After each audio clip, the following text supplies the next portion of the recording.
You talked about Cardinal Gagnon saying we should not have a Vatican III, but what is in fact happening? Vatican III.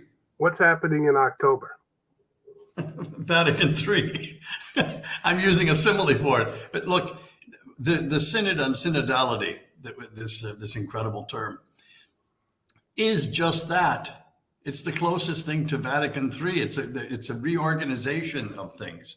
And what we're fearful of is this, at least I am, and quite a number of priests and others in the clergy that I'm in contact with and close to. We believe that there already exists a schism. There is a schism. It already exists.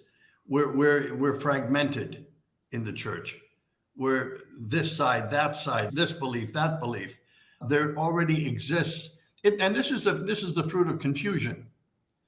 This is the fruit of confusion.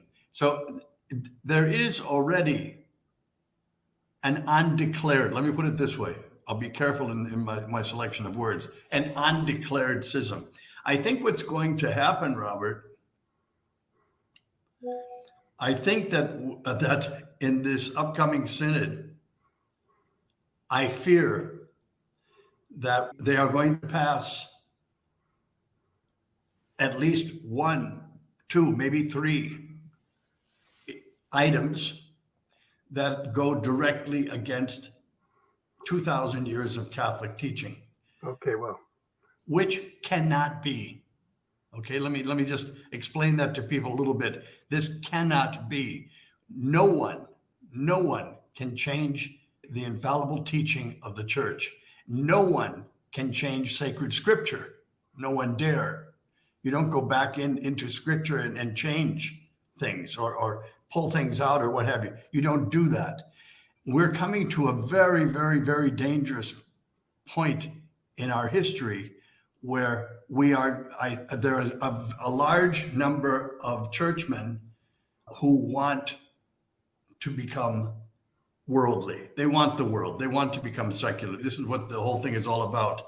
And they want the values of the world, and they do not want to stand out as opposing anything that the world is embracing. And when one of these things, just one, is okayed or approved of, and the Roman pontiff would say yes to, that this is now permitted in the church. Let's say, for example, just an example off the top of my head, same-sex marriages. Well, they're not going to get to the point of same-sex marriages overnight. A group of people have been working on this for decades, however. What would probably come out is a sort of blessing of same-sex couples. That cannot be. Right? It's just that simple. If that would happen, we're talking theoretically here, right?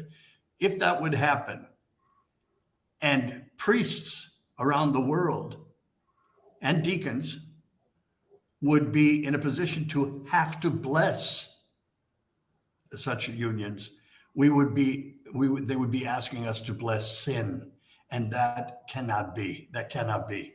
Therefore, we would have an official. It wouldn't be an unofficial schism. It would be an official schism. It would be a complete break.